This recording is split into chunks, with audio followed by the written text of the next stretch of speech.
Kidlat News Updates. Mga balita ngayon, utang ng Pilipinas umakyat sa 16.75 trillion pesos. PNP naghahanda na sa posibleng arrest order ng ICC laban kay Senator Bato de la Rosa. Pag-i-issue ng fish import permit pinalawig pa ng Department of Agriculture hanggang sa katapusan ng Hunyo. Ako po si Cesar Soriano para ihatid ang mga nangungunang balita sa buong kapuluan. Ngayon, umakyat sa bagong record high na 16.75 trillion pesos ang utang ng national government ng Pilipinas nitong Abril.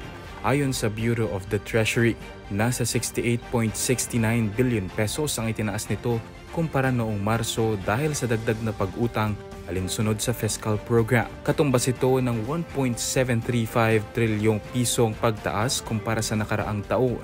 Bunsod ng patuloy na pangungutang ng gobyerno upang pondohan ang public projects at tugunan ang kakulangan sa budget. Sa kabila nito, ayon sa Treasury, malaki ang naitulong ng mas malakas na piso sa pag-offset ng epekto ng karagdagang utang. Sa kabuuan, 11.59 trillion pesos ang domestic debt at 5.16 trillion pesos ang external debt ng bansa.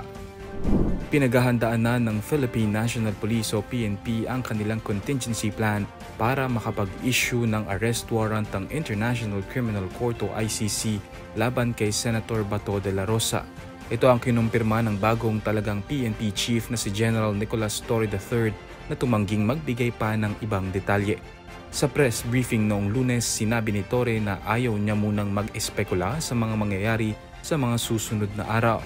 Ngunit naghahanda na sila sa posibleng plano sa pagkakaaresto ni De La Rosa na tumayong chief implementor ng madugong war on drugs ng Administrasyong Duterte.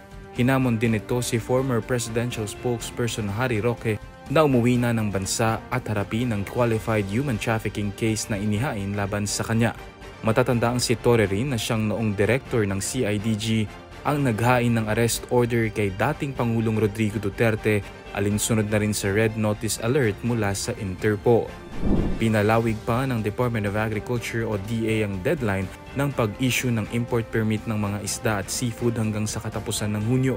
Ayon kay DA Secretary Francisco Chu Laurel Jr., ito'y upang mapanatiling balanse ang supply at maiwasan ang biglaang pagtaas ng presyo sa mga merkado.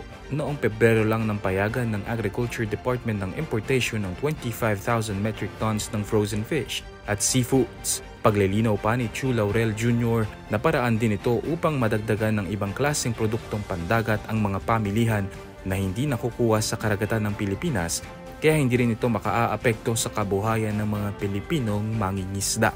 Para sa Kidlat News Channel, ako si Renz Zelenon, nag-uula. ako po si Cesar Soriano, kasama nyo sa bawat pagbuto ng balita.